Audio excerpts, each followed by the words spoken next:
This is a story about a hero and a damsel, a villain and a scandal, so bend down, untie your sandals, because where we're going is holy ground. It starts like this. In the beginning there was the hero, and the hero was the Father, and the hero was the Spirit, and the hero was the Son, and if this hurts your head already, welcome to the kingdom. Immutable, inscrutable, infinitely glad-hearted, triune perfection, his ancient love reverberated off each member with no hint of dissension. Perfect in unity, perfect in diversity, Holy Trinity. And even before the rocks could cry out his name, he was singing his own praises. How could he not? Do you know anyone else who goes by the Rock of Ages? He needed nothing from no one, as if something made could improve upon his majesty. His majesty's amp was already at 11, and if this was the end of our story, that'd be enough for us to glory for 1,000 eternities at him, but our story isn't over. Because one day, the hero started speaking. And when he started speaking, things started being. Light, night, wind, water, mud, moon, seas and spiders, swimmers and flyers, gallopers and gliders, stars and seasons, rhyme and reason to all of it, and all of it was good. And suddenly the commotion came to a standstill as our hero bent down and fashioned his damsel. God leaned over our body of earth, breathed life into our lungs, made a heartbeat from dirt. He put light into our eyes. He gave us each other, and he gave us himself as a prize, and we were naked and were not ashamed. But of course, the plot thickens. Enter stage right, the villain.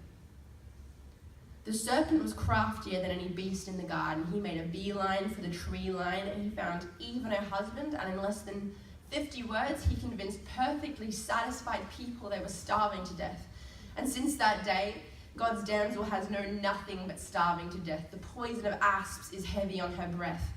We traded the glory of the incorruptible God for a silly substitute, like a school kid, duped into giving up a pair of brand new Jordans for a pair of worn-out tennis shoes. We became dark-hearted, bent inwards on a mission to find within ourselves the solution, like trying to number the stars while gazing through LA's air pollution.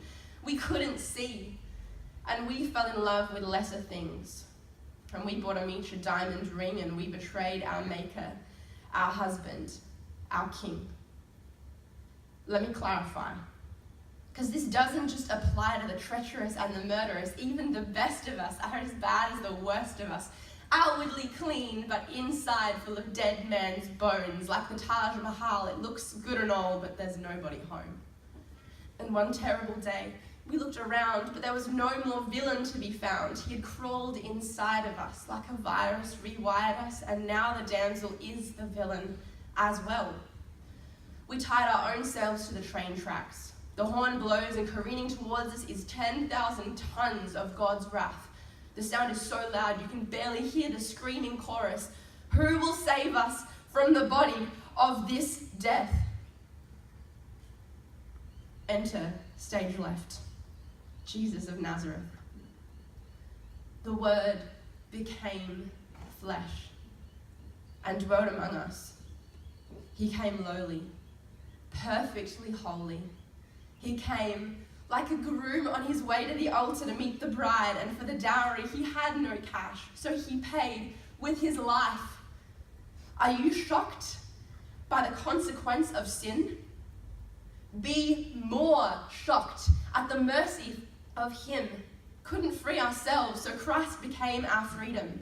Couldn't fill these lungs, so he became our breathing. We live because he died.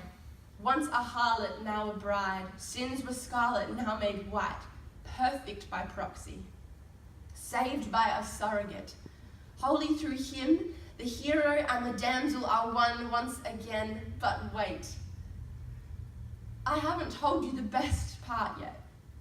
See, as if there wasn't enough here already to impress you, the best part about this story is true.